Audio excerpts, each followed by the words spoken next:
आपके मुद्दे में बात मध्य प्रदेश की, जहां पर सीधी बस हादसे के बाद अब सरकार फुल फॉर्म में नजर आ रही है। आलम यह कि खुद परिवहन मंत्री ही बसों की चेकिंग करने के लिए निकल पड़े, सड़कों पर उतर गए। चर्चा इसी मसले पर कि सीधी बस हादसे के बाद एक्शन में है सरकार। नियमों को लेकर आगे भी क्या ऐसी सजगता देखी जाएगी मध्य प्रदेश में? पूरे प्रदेश भर में जनता को भी नियमों के पालन में सहयोग करना चाहिए। अगर पहले ऐसी सक्रियता दिखाई जाती तो सीधी जैसा हादसा नहीं होता।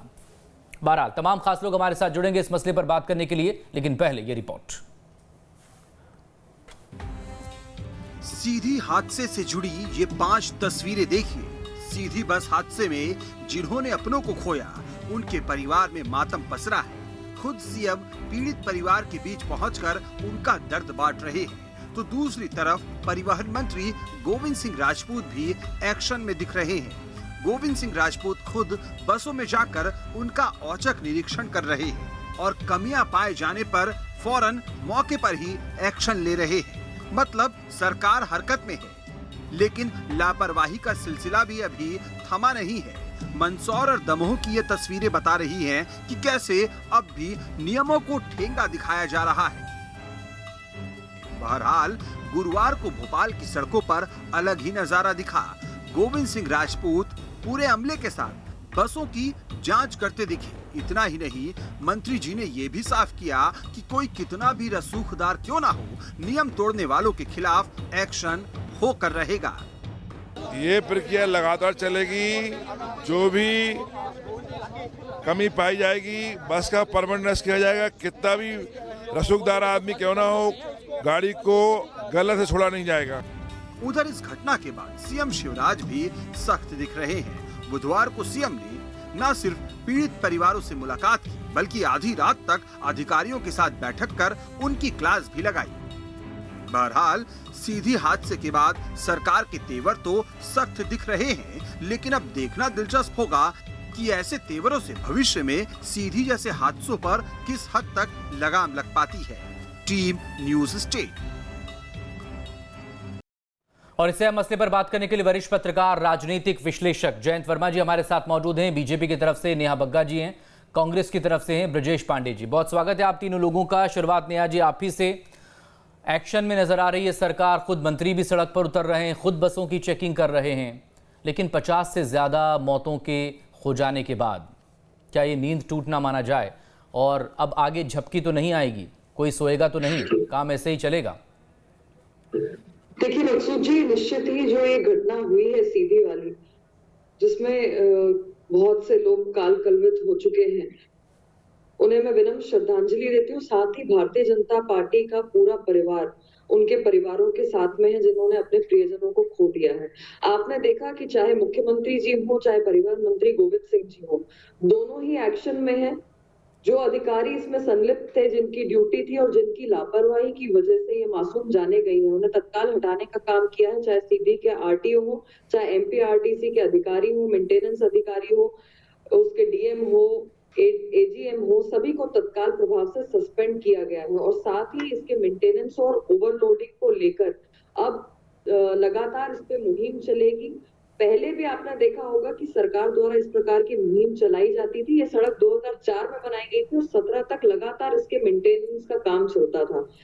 पर अब भी कुछ ऐसी चीजें हैं जो आज जब गोविंद सिंह जी पहुंचे तो उसमें अनफिट कैटेगरी में ये बसेस पाई गई हैं। किसी के पास फायर एक्सटिंग्विशर नहीं था, उसकी एक्सपायरी की डेट नहीं लिखी हुई थी। किसी ने अपने मेन डोर के साथ जो एग्जिट डोर रहता है उसको रस्सी से बांध कर रखा हुआ था। कहीं पर फर्स्ट एड का बॉक्स नहीं था।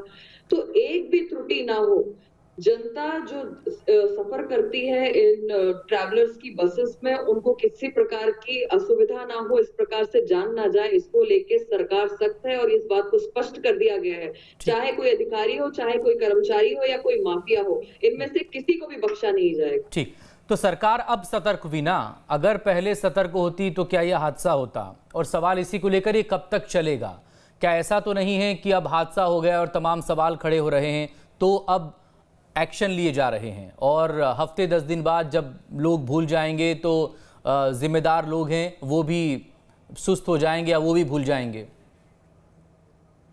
नहीं मकसूद जी, इसीलिए कहा गया, गोविंद सिंह जी का आपने जो बयान दिखाया उसमें उन्होंने स्पष्ट कहा है कि ये 1 या 2 दिन का अभियान नहीं है कि आज मेंटेनेंस चेक कर लिया, ओवरलोडिंग चेक कर ली और आज से 2, 4, 6 दिन के बाद ये कार्रवाई जो है बंद हो जाएगी। ये सतत चलने वाली प्रक्रिया है, ये लगातार चलेगी और इस प्रकार की दुखद घटना दोबारा मध्य प्रदेश की धरती पर ना हो, इसके लिए सरकार सजग भी रहेगी और इस बात का ध्यान ब्रजेश पांडे जी, सरकार ने जो अब तक कार्रवाई की, जिम्मेदार अधिकारियों पर जो एक्शन लिया गया वो, और अब जो दिखाई दे रहा है एक्शन, इस मामले में खुद मंत्री सड़क पर उतर रहे हैं, आपका रिएक्शन इस पर क्या है?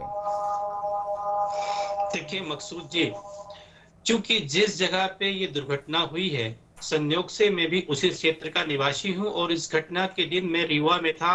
पूर्व सांसद सुंदरलाल तिवारी जी के पुण्यतिथि को लेकर कार्यक्रम चल रहा था। जैसे ही हम लोगों को खबर लगी, हम लोग अपने साथियों के साथ वहां पर गए। जो हृदय विदारक घटना हुई है, इस घटना ने न सिर्फ विंध्य क्षेत्र को बल्कि समूचे प्रदेश को, देश को झकझोर के रख दिया है। इसके लिए अगर कोई जिम्मेदार है तो मध्य प्रदेश के प्रशासनिक अधिकारी हैं। आज विंध्य क्षेत्र में 5 बार इस तरह के हादसे हो चुके हैं और 437 लोग इन हादसों से काल के क्रूरगार में समा चुके हैं। उसके बाद भी मध्य प्रदेश की सरकार चेती नहीं, वो कुंभकर्णी नींद में सोती रही। हम लोगों ने इसको लेकर के कमिश्नर को बहुत बड़ा ज्ञापन दिया था, बहुत बड़ा प्रदर्शन किया था। रीवा के अंदर के साथ विंध्य क्षेत्र की जो सड़कें हैं, उबड़ खाबड़ सड़कें, जो सड़कें गड्ढों में तब्दील हो चुकी है, अगर इसको समय रहते ठीक न किया गया तो इस क्षेत्र में हादसे होंगे। आप हादसों को निमंत्रण दे रहे थे। ये तो ऐसा लग रहा है जैसे किसी की आपने हत्या करवा दिया है। अब आप मुझको एक बात बताइए, आप बड़े विद्वान एंकर और पत्रकार हैं देश के अंदर मकसूद जी, आप मुझको एक बात बता दीजिए कि जब वो बस 4 थाने से होके गुजर रही थी, जिस सीट की, जिसको परमिशन थी आरटीओ से मात्र 32 सीट की लेके चल रही थी 64 लोगों को, क्या उस थाने के दरोगा का, वहां के टीआई की जिम्मेदारी नहीं बनती थी? इसको एक बार चेक कर लेते कि भाई तुम्हारी रूट तो ये है नहीं, इस रूट से बस को क्यों लेके जा रहे हो? जो इस तरह से पहाड़ियों में दिलीप बेल्डकान का ठेका था इस क्षेत्र के अंदर, जिन पहाड़ियों को उसने उस समय जब उनका ठेका था तो टोल टैक्स लेते थे, रोड की हालत ठीक थी। उनका ठेका हटने के बाद सरकार, तो इनकी केंद्र में भी सरकार है भाजपा की, प्रदेश में भी सरकार है, क्या इनका है तो नहीं बैठता, दो लोग बैठ करके एक आपस में ठोस रणनीति बनाए कि अगर कोई रोड, स्टेट रोड अगर सेंट्रल हाईवे से जुड़ती है, नेशनल हाईवे से, तो उसका रोड मैप हमारे पास ही होना चाहिए। जगह जगह रोड के अंदर स्पीड ब्रेकर थे और उसको ड्राइवर को पूरी गलती नहीं आ सकती है। आरटीओ ने परमिशन कैसे दे दिया? इस सांसद के कहने पर परमिशन दे दी गई और सारे के सारे दिन आज परिवहन मंत्री चेक करते नजर। ठीक है नेहा जी, एक जवाब इस पर दे दीजिए। तमाम सवाल उठाए गए हैं ब्रजेश पांडे जी की तरफ से, इस पर प्लीज आप कुछ सवाल हैं जिनके जवाब मिलने भी चाहिए, फिर उसके बाद जयंत जी से बात करेंगे। मकसूद जी, इसमें 2 चीजें हैं। मैंने आपको बताया कि 2004 में ये सड़क बनी थी और 17 तक इसका मेंटेनेंस हुआ। इसका मतलब यह है कि 15 माह की जो सरकार आई वो पूरी तरीके से सुस्त रवैया उसने अपनाया, ना ही मेंटेनेंस का काम किया, ना ही जो चेकिंग का जो पूरी प्रक्रिया है उसको फॉलो करने का काम किया। दूसरी चीज कि ये बात बिल्कुल सही कहा ब्रजेश जी ने कि वहां पर पहले भी इस प्रकार की घटनाएं हो चुकी हैं। मैं इसलिए पहले इस बात पर राजनीति नहीं करना चाहती थी और मैंने उस बात को सामने नहीं रखा था, क्योंकि ये राजनीति करने का विषय नहीं है जहां पर इस प्रकार से इतने सारे लोगों को हमने अपने प्रदेश के खो दिया है। पर दिग्विजय सिंह जी की सरकार के समय 53 लोग इसी सड़क मार्ग पर उन्होंने दुर्घटना में ग्रसित होकर अपनी जान को गंवाई थी। 53 लोग वो थे।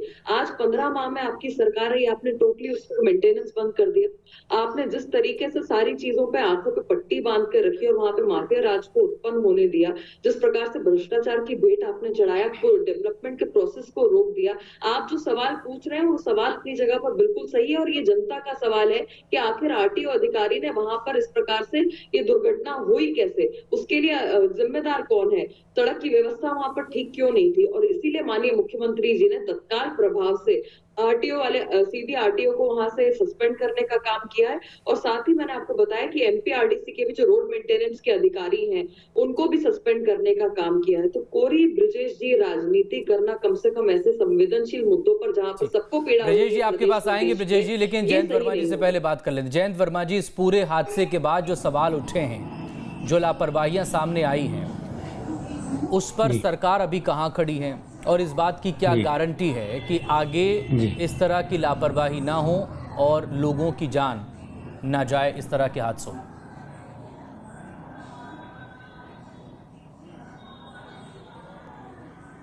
देखिए मकसूद भाई, मामला तो ये है कि अब मध्य प्रदेश में राज्य परिवहन की बसें तो लगभग नहीं के बराबर हैं और सब जगह निजी ट्रांसपोर्ट का काम चल रहा है। और दूसरा ये है कि जैसे वो डाइवर्ट कर दी गई, जिस रोड का परमिट था वहाँ से नहीं गई, जितनी सवारी बैठनी थी उतनी सवारी नहीं बैठी। और ये केवल वहाँ का घटना नहीं है, लिलजी बांध का भी एक पहले वहाँ हादसा हो चुका है जिसमें इस प्रकार की ओवरलोडिंग से लगभग 80-90 लोग मर गए थे। तो ये तो आरटीओ का जो है पूरा का पूरा ये जगह जगह उनसे वसूली करने का एक पूरा का पूरा नेटवर्क है, पूरे हिंदुस्तान में चल रहा है ये। आप किसी भी ट्रांसपोर्ट वाले से पूछ लीजिए तो वहाँ पे उनको लगता है कि इस आरटीओ के जुरिडिक्शन से हम पास हो रहे हैं, तो वो उनके सील ठप्पे लग जाते हैं कि हमारा जो वो है जो वसूली का पैसा वो मिल चुका है। तो ये वसूली वाला धंधा तो आरटीओ में सबको ही को मालूम है, ऐसा नहीं है कि मंत्री जी को नहीं मालूम है, ये सबको मालूम है और ये पैसा ऊपर तक जाता है। तो नियमों का अनदेखी किया जाना और इस प्रकार लोगों को जान जोखिम में डालना, सड़कें भी नहीं है वहाँ पे, नहर की वो जो जा रहे थे वो सड़क भी वैसी नहीं थी कि जिसमें, और फिर जितनी तेजी से वो चलना था, सवारियां बोल रही हैं कि भाई वो धीरे चलाओ, पर वो ज़्यादा चला रहा क्योंकि लड़कों को एग्ज़ाम में बैठना था और ऑनलाइन एग्ज़ाम तो होती तो ये सब नहीं होता, अब उनको परीक्षा में बैठना था। अधिकांश तो उसमें सब वो थे जो कि नौकरी के लिए बेरोजगार लड़के थे जो परीक्षाओं में बैठने जा रहे थे, तो कहीं नौकरी लग जाएगी। तो ऐसी स्थिति में मुझे लगता है कि सरकार को तो इस पूरे के पूरे आरटीओ जो परिवहन विभाग है इसके ऑपरेशन को पूरी तरह से एक ओवरऑल करना चाहिए और देखना चाहिए क्या कि सरकार ये ऑनलाइन जैसा सरकार ये कर पाएगी या किसी भी सरकार के लिए में होता है, क्या किसी भी सरकार के लिए इतना आसान होगा? क्या वन नाइट चेंज जो है वो ओवरनाइट चेंज वो मुमकिन होगा? ये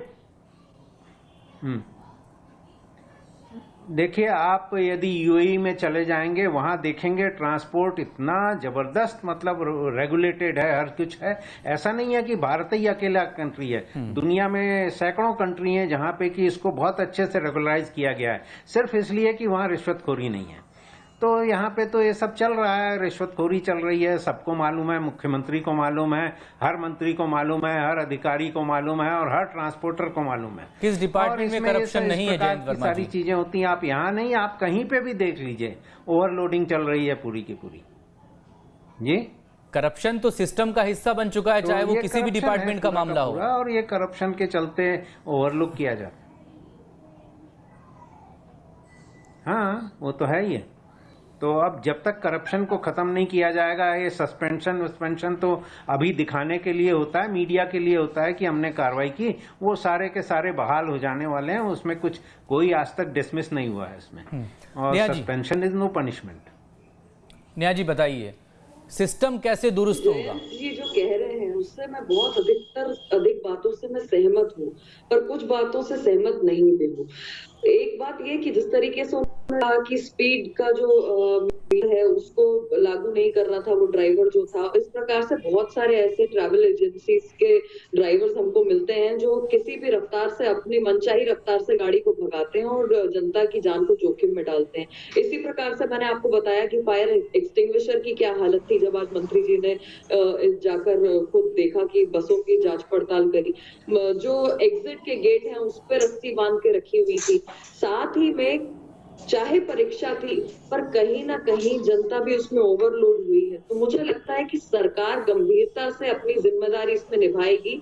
आज क्योंकि भारतीय जनता पार्टी की सरकार है, हमें पता है कि हमें जनता की सेवा के लिए यहाँ पर भेजा गया है, जनता की जान को हम जोखिम में नहीं डाल सकते और इसीलिए कंटिन्यूस चलने वाली प्रोसेस है, इसको चलाया जाएगा सरकार के माध्यम से। पर लेकिन नेहा जी, क्या वाकई में ये सोचने की जरूरत है 32 सीटर एक बस में 60 से ज़्यादा लोग अगर सवार हैं तो ट्रांसपोर्ट सिस्टम के हाल कितने ख़राब हैं? एक तो लोगों की मजबूरी है कि उन्हें एग्ज़ाम देने के लिए जाना है और दूसरा कि उनको इस कंडीशन में वहाँ पर जाना है, हर लिहाज में बहुत सारे सवाल खड़े हो रहे हैं। ब्रजेश पांडे जी प्लीज़, आप कुछ काउंटर करना चाह रहे थे, आप बोल सकते हैं। मुझे तो अपनी भारतीय जनता पार्टी की काबिल प्रवक्ता साथी की बात सुनकर के बहुत आश्चर्य होता है। मैं इन्हें बहुत बड़ी प्रवक्ता मानता हूं, क्योंकि ये भी मीडिया लाइन से आई है मेरी तरह। आज न तो इनकी इंसानियत, न इनकी संवेदनाएं, न इस बस दुर्घटना में निर्दोष लोग जो मौत का तांडव देखे हैं। आप बताइए, उस निर्दोष लड़की जो करीब 27 नर्सें जो काल के क्रूरगार में समा गई, उसका सेंटर सतना बनाया गया था, जबकि विंध्य क्षेत्र की राजधानी रीवा है। हर जगह पे एक सेंटर बनाए जा सकते थे, लेकिन व्यापक सेंटर सतना बनाया गया। वो पूरा डाइवर्ट रूट करके आ रही थी। उसके बाद आप सोचिए कि पीडब्ल्यूडी मिनिस्टर, जिनका जुरिडिक्शन होता है कि सड़क निर्माण के कार्य, परिवहन के कार्य को देखना, पीडब्ल्यूडी मिनिस्टर सुरेश धाकड़ महाराज सिंधिया के मेले में मशगूल थे। मध्य प्रदेश के परिवहन मंत्री अपने मित्र के भोजन का लुत्फ उठा रहे थे। गोविंद राजपूत परसों से कल तक मना रहे थे। मुख्यमंत्री जी गए। मुख्यमंत्री से मैंने पूछा इस बात को, क्योंकि हमारे साथ तो कई कमेटियों में उनके साथ में मेंबर रहा हूं यूपीए सरकार के समय, तो मुझे बहुत ऑनर करते हैं। मैंने पूछा, हमने कहा इस बात को आज से नहीं, सुंदरलाल तिवारी जी, श्रीनिवास तिवारी जी के समय से इस बात को मैं उठा रहा था, लेकिन तब आपने इस बात पे ध्यान नहीं दिया और आज आप घड़ियाली आंसू बहा दे आए हैं। मुख्यमंत्री जी को ज्यादा कुछ नहीं बोल पाए, क्योंकि ऐसा समय नहीं था, ऐसा मौका नहीं था। लेकिन मेरा सीधा सा कहना यह है कि आज जो ऊंट के मुंह में जीरे की तरह उन लोगों को 7 लाख रुपए की मुआवजा राशि दी गई है। मकसूद जी, एक परिवार जिसने अपना पूरा का पूरा घर खो दिया, वो नौजवान जिसने अपने मन में बेरोजगारी को दूर करने का बीड़ा उठाया था, घर से निकला हुआ था, वो भी क्रूरगार में समा गया काल के। क्या उनके लिए 7 लाख रुपए की राशि पर्याप्त है? कम से कम 50 लाख रुपए की राशि देनी चाहिए। मैं इस गंभीरता से इस महत्वपूर्ण चैनल के माध्यम से मांग करता हूँ। दूसरी सबसे बड़ी बात ये कि सिर्फ आरटीओ नहीं, सिर्फ कलेक्टर नहीं, सिर्फ कमिश्नर नहीं, ये घटनाएं इस क्षेत्र में 5वीं घटना हो रही बस हादसे को लेकर, जिसमें 478 लोग अब तक शहीद हो चुके। मेरा सीधा सा कहना यह है कि आखिर मध्य प्रदेश की सरकार हाथ में हाथ रख के क्यों बैठी हुई है? आपके पास सारे संसाधन हैं। जब गडकरी जी ने कहा था कि इस दुर्घटना को बचाव के लिए हमें इस तरह की एक नेशनल और स्टेट पॉलिसी तैयार करनी चाहिए, तब प्रदेश की सरकार का नुमाइंदा जाके बात क्यों नहीं किया? आपके मंत्रियों को जाके बात करनी चाहिए, और जहां पर जो सड़कें खराब हैं, स्टेट रोड, ठीक है, आप ले लेते हैं, सवालों के जवाब ले लेते हैं पांडे जी। उनको आपस में नया जी कनेक्ट होती है, उसको ठीक आदत पड़ गई है।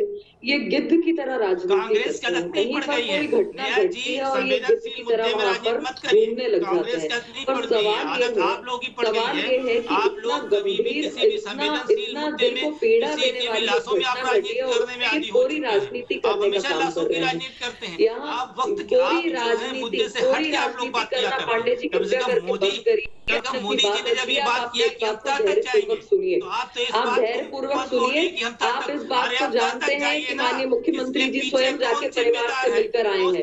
माननीय मुख्यमंत्री जी ने स्पष्ट कहा है कि हम दुख की इस घड़ी में परिवार के साथ में हैं, कड़े से कड़े कदम उठाए जाएंगे। जितने भी लापरवाही बरती है इन अधिकारियों के अलावा उन्हें सख्त से सख्त सजा दी जाएगी। परिवार के जो बच्चे हैं उन्हें निःशुल्क शिक्षा दी जाएगी। जो रोजगार, जिन्हें रोजगार देना चाहिए उन्हें रोजगार नौकरी दिया जाएगा। आप पूरी राजनीति करने का काम कर रहे हैं। मैं ये तू मैं की बहस में नहीं पढ़ना चाहती। इस पीड़ा के समय मैं बिल्कुल नहीं चाहती कि परिवार के आप जख्मों पर नमक छिड़कने का काम करें। परिवार के साथ अगर आप खड़े नहीं हो सकते तो पूरी राजनीति न करें। कम से कम पूरी तरह से इस क्षेत्र के अंदर की सड़कें चलने लायक नहीं है। अगर कोई मैं बिल्कुल आप अभी किसान पर आ गए, अभी आप किसी अन्य मुद्दे पर आ जाएंगे। सवाल यही है, मैंने आपसे कहा कि कांग्रेस सिर्फ और सिर्फ किस कर रही है, इसको ठीक करना पड़ेगा। तो ठीक करना पड़ेगा ना, तो कौन ठीक करेगा? किसकी जिम्मेदारी? ये उनकी पार्टी की सरकार जो सत्ता में है, कमलनाथ जी के पास 1.5 साल सत्ता है। पार्टी की सरकार की जिम्मेदारी है कि सरकार की जिम्मेदारी है? सबसे पहले तो ये बता दें पांडे जी कि 17 से लेकर सरकार तो मध्य प्रदेश की है ना, किसी खास पार्टी की है? काम क्यों नहीं हुआ इन सड़कों पर? उठाने लगा। आप लोगों ने तत्काल कोरोना काल में जाकर के लोकतंत्र, अब आप कोरोना पे भी आ गए। कोरोना के बाद आप पता नहीं कहां पर चलाएंगे, आजादी पर चले जाएंगे आप। उनकी हत्या करना चाहिए। आखिर मध्य प्रदेश की सरकार की मकसूद जी ने बता दिया करिए कि किस टॉपिक पर आप डिबेट रख रहे हैं, किस विषय पर हम गंभीरता से पांडे जी को बखूबी पता है, सारे प्रवक्ताओं को पता होता है। कोरोना से लेकर कहां घूम आए, किसानों तक हो आए। इतनी गंभीर एक घटना घटी है मध्य प्रदेश के अंदर। लोगों को पीड़ा इतनी गहरी पहुंची है, और यहाँ पर ये किसान से लेकर कोरोना तक पहुंच गए हैं। कम से कम इतनी संवेदना तो रखिए उस परिवार के प्रति जिसने किसी अपने को खोया है। यहाँ पर भी आप गिद्ध राजनीति कर रहे हैं बैठकर। जयंत वर्मा जी, ये तमाम सवाल जो खड़े हो रहे हैं पिछले 3 दिनों में इस पूरे हादसे के बाद, मंगलवार की सुबह में यह हादसा हो गया था। मुख्यमंत्री शाम होते होते पहुंच गए पीड़ित परिवारों से मुलाकात करने के लिए, रात भी उन्होंने वहां पर गुजारी। इसके बाद इस सब के बीच सवाल यही उठ रहा है कि मुख्यमंत्री वहां पर मौजूद हैं, हादसे के बाद जितनी कोशिश बन पा रही है, मरहम लगाने की कोशिश है, मुआवजे को लेकर सवाल कांग्रेस के अपनी जगह हो सकते हैं, लेकिन सवाल ये कि आगे हादसा ऐसा ना हो, ये कैसे सुनिश्चित करना होगा? आखिर क्यों सिस्टम में जो करप्शन एक अहम अब पार्ट हो चुका है उसी सिस्टम का, वो उस पूरे सिस्टम को उसने कोलैप्स कर दिया है।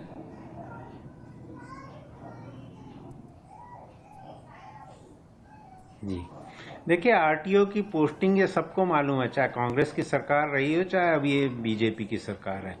आरटीओ की पोस्टिंग होती है तो कई जगह तो 1-1 करोड़ रुपए उनसे लिया जाता है, तब पोस्टिंग होती है। और जब पैसा लिया जाता है तो ये मान के लिया जाता है कि इसकी वसूली आप लोग करोगे।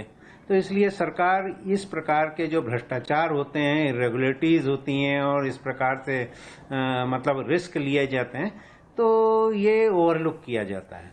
और जब घटना हो जाती है तो उस समय ठीक है भाई, अब मुख्यमंत्री जी 5 लाख और 2 लाख वो प्रधानमंत्री जी ऐसे करके 7 लाख रुपए भले ही दे दें, परंतु ये कोई निदान नहीं है। ये तो एक तात्कालिक मतलब ये है कि भाई हमने क्विक रिस्पांस दिया है।